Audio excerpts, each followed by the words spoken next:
We started last year in 2015 for the first time, was an inaugural awards, and the reason for that was effectively because we wanted to celebrate the work that young people are doing within NGOs.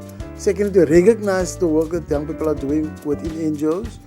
Thirdly, to look at the issues around youth identity, around youth unemployment, to look at issues around the issues of just youth dysfunctionality, so-called dysfunctionality. And one major issue for us was the issue of substance abuse, specifically hardcore drugs in many of our kind of communities.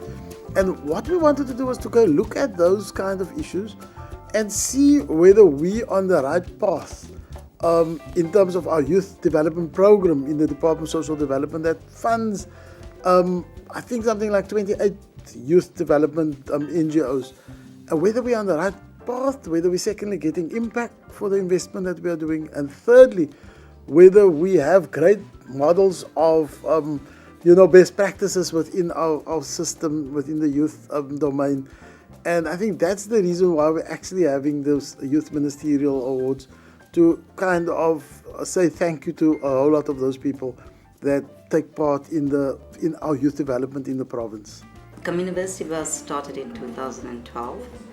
It is a community-based initiative that is devoted to help matriculants, unemployed and unemployable youth, to help them to either start their own businesses or to go for further education, to step into suitable careers.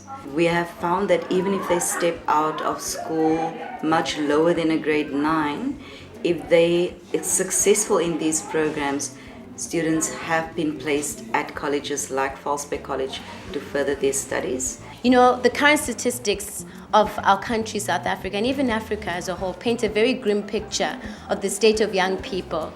Youth unemployment, child-headed households, suicides, HIV and AIDS. But as Dream Factory Foundation, we believe that we are currently at the greatest opportunity that the world has ever seen. Why? Because Africa is currently the youngest continent in the world. There's a demographic dividend lying in dormant potential, waiting to harness the power, the energy, the potential of young people. And we as Dream Factory certainly believe that we can spearhead that movement. Oasis Association is the name of our organization, and our project is called Protective Workshops. The project is employing adults with intellectual disability, as we understand there are very limited opportunities for them in the formal job market. We are currently employing 270 adults in our recycling project. The recycling project is doing recycling for about 150 households a day and about 700 businesses a month. And our guys are helping with sorting as well as packaging the recycling to sell to manufacturers. We're making opportunities available for young people who are talented, enthusiastic, and have aspirations, and they had no possibilities before, no prospects. And so we've started this academy to bridge between the world of work and schooling. And we work every day, all day, from 9 until 3 here at this Odemolen Eco Village at the moment. We are sharing a hall with other organizations. And they do dance, they do visual arts, they do music, they do computer, dance theory, moving art. So a lot of leadership skills and mentoring skills.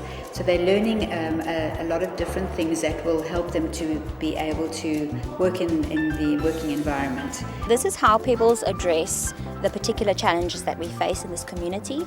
We provide a comprehensive range of integrated services like the after-school clubs. We have a number of ECD centres that run, and we also provide individual intervention, which makes it so accessible for the learners to get to on the farms. We also have a school leavers program which focuses on youth, and that really helps them to streamline the youth, taking them into schools and also into colleges and further education.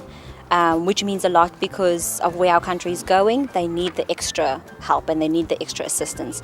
So that program really gives them motivation and it boosts their confidence. St. Anne's, being 112 years old, we seek to see women living free from abuse, poverty and discrimination, and providing this model of care and support which essentially empowers them and makes them self-sustainable.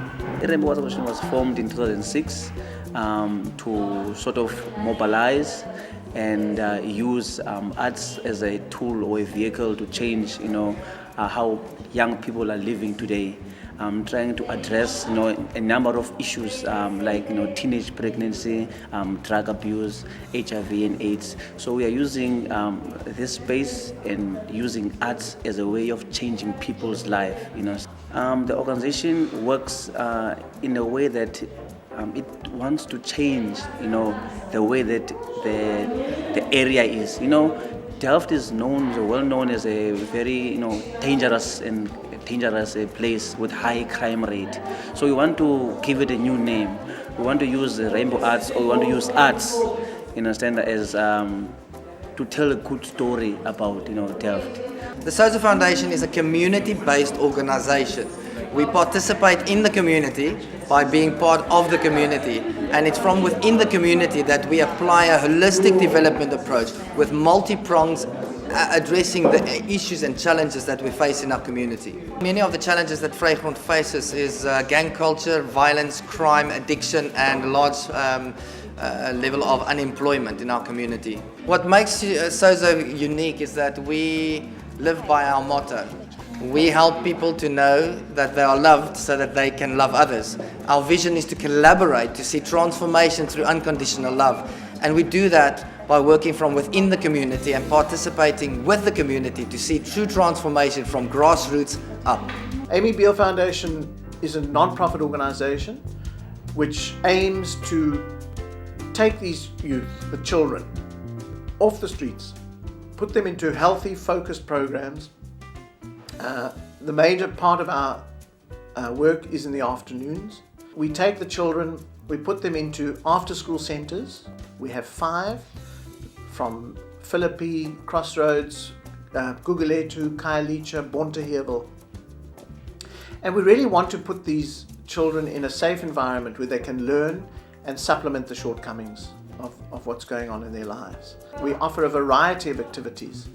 Children can choose music, drama, dance, sport, computers, literacy, green and environmental, HIV/AIDS prevention and peer education.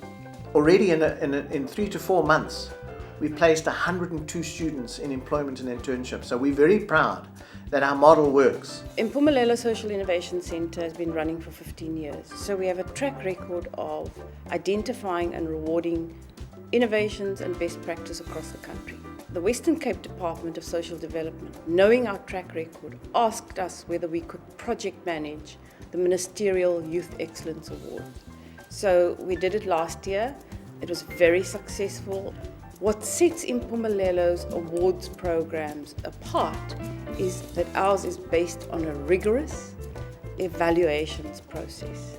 There are a plethora of awards programs in the country, and ours is one of the few, if not the only one, that is underpinned by an evaluations process. The evaluations process that we undertake to identify and interrogate these projects lead us to discover the champions in our society that are responsible for national development.